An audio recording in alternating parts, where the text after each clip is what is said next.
passaram a dominar aquele jogo, Júnior? Eu acho que essa vantagem, porque o jogo começou muito equilibrado no início, né? E naturalmente, depois dessa vantagem, a gente pôde fazer com que a equipe ficasse mais compacta, porque era a forma mais correta, né, que o Tele sempre tinha passado para a gente.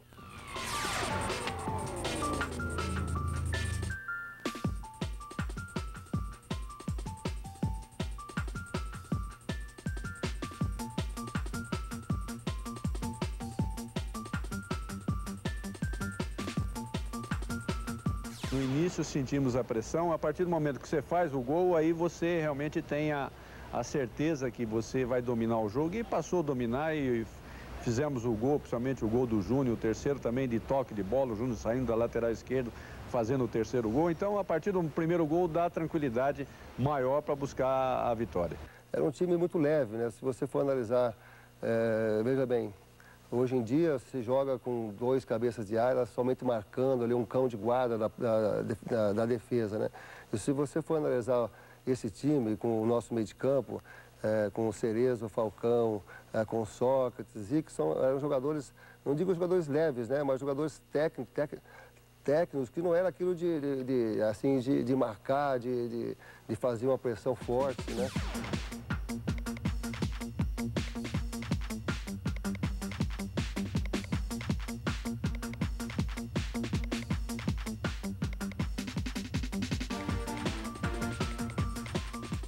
Nós, como não temos um poder de marcação muito grande, a gente tem que jogar com os setores sempre juntos, né? A defesa, meio campo e ataque numa metade de campo, porque assim a gente vai poder ter a possibilidade de um vai para tomar o drible e o outro vai para roubar a bola, né? Então nós conseguimos, grande parte do jogo, fazer com que o time argentino, inclusive, com o Maradona pouco inspirado, né? Que aí fez com que a equipe tivesse a confiança e o domínio, eu acredito, completo do jogo. Havia uma preocupação especial com o Maradona? Lógico, até porque nós tínhamos já algumas referências em relação à parte individual dele.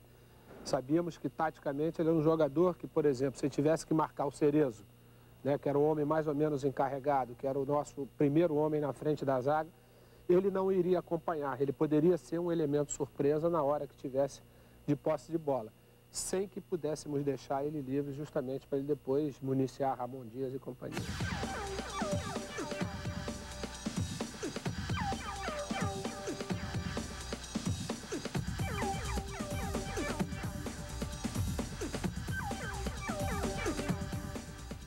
Pô, Júnior, o Éder não era um ponta de ir muito à linha de fundo. Como é que era essa divisão de espaço ali pela esquerda, a tua ocupação, onde é que você tinha que ocupar? O Éder me dava trabalho, né? Porque ele também não queria voltar. E normalmente naquele período, né, os laterais tinham ajuda na hora de defender dos pontas, né?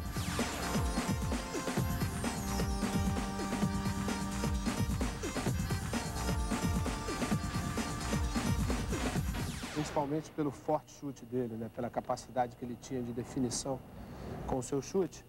Eu fazia muito mais esse trabalho, né? Que era aquele trabalho de ultrapassagem. Ele saía da lateral, vinha para o meio, para que eu pudesse fazer a ultrapassagem para depois dar seguimento na jogada. Mas a gente se deu bem, até porque nós jogamos muito tempo, né? A gente se conhecia já a memória. Fora aquelas sempre chamadas, volta, me ajuda, né? Porque eu dizia para ele, eu te ajudo lá na frente, agora tu tem que me ajudar aqui atrás também, né?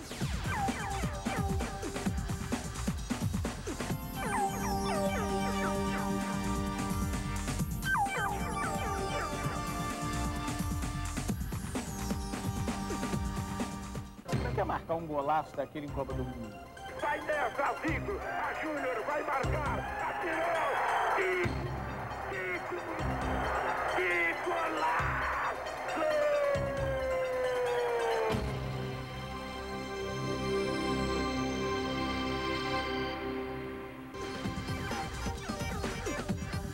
Segundo ato desse espetáculo. Começa o segundo tempo e a Argentina volta. Começa melhor novamente a Argentina? Justamente pelo fato de estar em desvantagem no placar, né? Mas eu acho que a gente já tinha o domínio, não o domínio, vamos dizer, de que iria ganhar, né? Mas a gente tinha a confiança e principalmente porque individualmente, coletivamente, a seleção estava se apresentando bem, né? Depois daquele susto inicial que nós tivemos, eu acho que a partir dali a gente praticamente já sabia o que iria acontecer.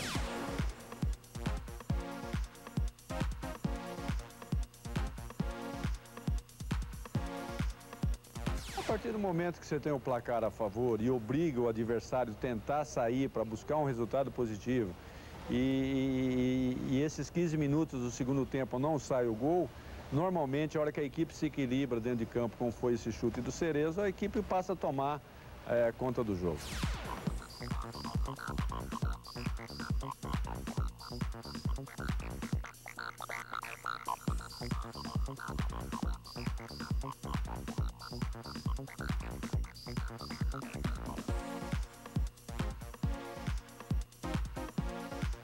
Agora conta pra gente, Maradona pega a bola pela direita, corta pra dentro, você dá um carrinho.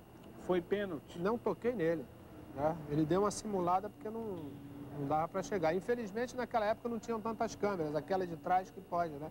Ele diz que foi, né? Mas eu não cheguei nem a tocar nele.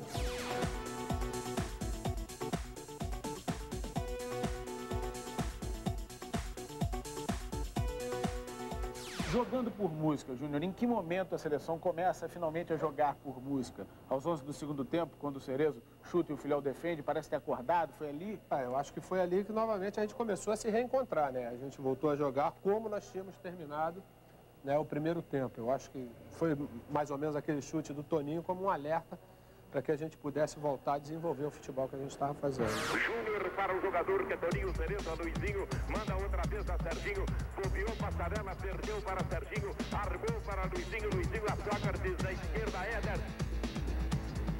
Éder recebe Gatinha para a área perigosa, preparou, rolou, na direita para Zico, dá-lhe garoto, prepara-se agora o Galo, na direita para Falcão livre, preparou, tenta cobrir o goleiro, Serginho de cabeça, gol!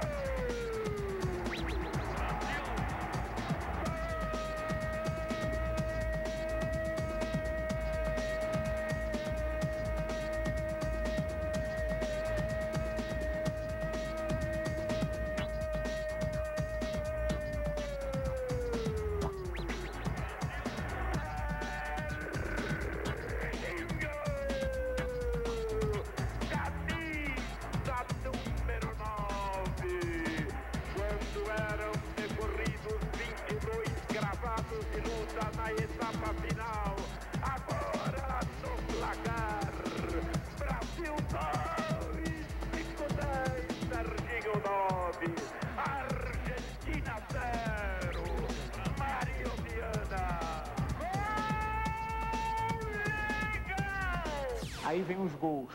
O Falcão cruza, o Serginho marca e depois vem o teu gol no lançamento do Zico. Como é que é marcar um golaço daquele em Copa do Mundo? Eu acho que não tem muito como a gente descrever, né?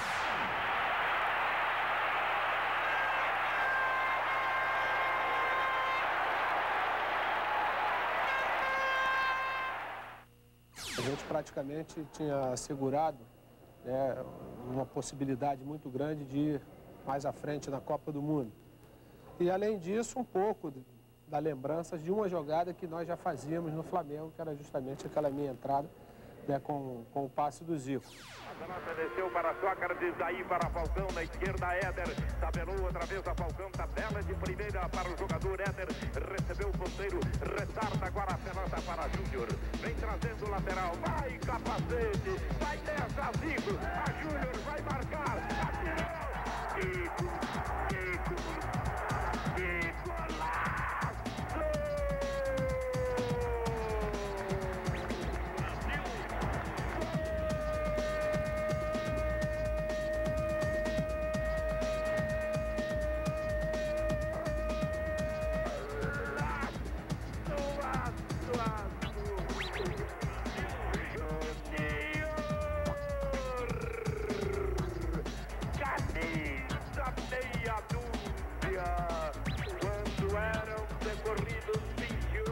Gravados de luta na etapa final. Agora no placar. Brasil, Brasil, Brasil 3. Zico, Serginho e Júnior. Argentina 0, Mário.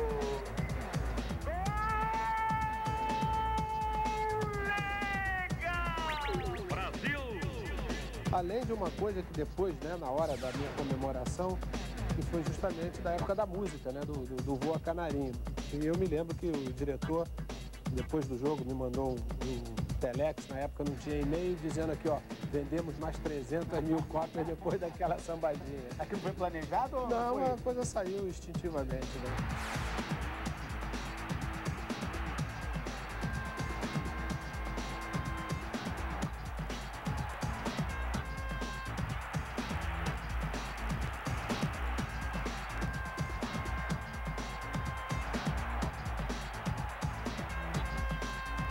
Eu sou meio suspeito para falar do Zico, porque eu sou um fã incondicional do futebol dele, da pessoa dele também.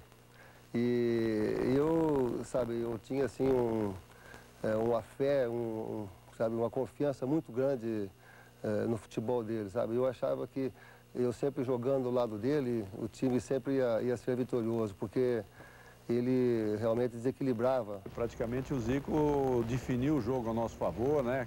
Eu acho que o terceiro gol do Júnior foi um gol de pintura, quer dizer, saiu tocando a bola todo o time para sobrar para uma entrada de um lateral esquerdo, né, de um outro lado, né? Então tudo isso faz com que a seleção e o momento do Zico ali foi importante na partida. O respeito que eu via que os adversários tinham por ele também era muito grande, entendeu? Ninguém chegava no Zico para ir já dando aquele bote de primeira, tentar marcar. Sempre, né, com cautela, pensando com medo de tomar o drible, entendeu?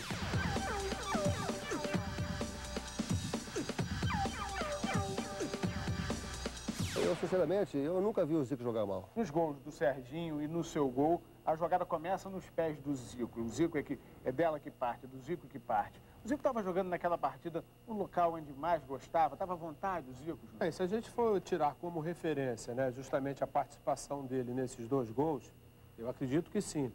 Porque na primeira jogada, né, aquela história de um dos 4 do meio ocupar o lado direito, foi ocupado justamente pelo Falcão, que fez o cruzamento para o Serginho. E depois, né, por ocasião do meu gol, aquela posição que o Zico sempre usava ali, da meia esquerda, né, onde ele tinha uma visão maior para todos os lados, quando ele conseguiu enfiar aquela bola para mim. Agora, por que nos outros jogos essas bolas não foram enfiadas?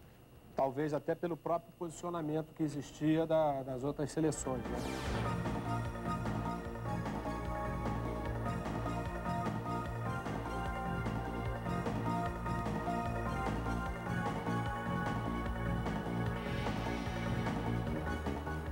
Cada partida tem uma situação diferente de jogo, uma marcação diferente. Se jogando com escola europeia, a situação se torna muito mais difícil, porque a marcação é muito grande, né? Nós tivemos isso contra a Itália, mas contra a Argentina nós tivemos uma facilidade até melhor para jogar.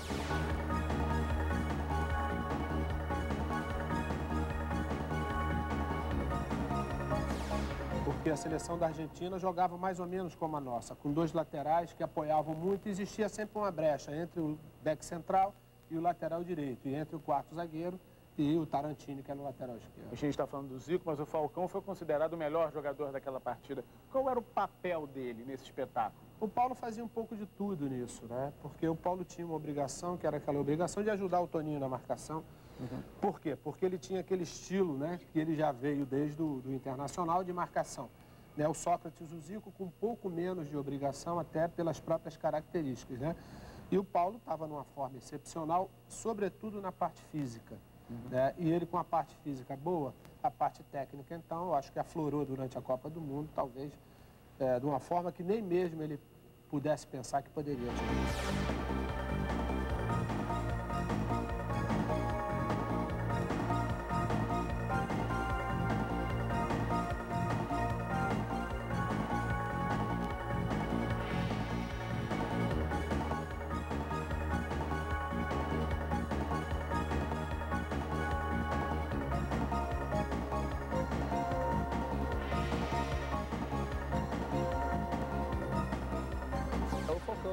Era um volante, né, moderno, técnico, né, que roubava bem as bolas, mas também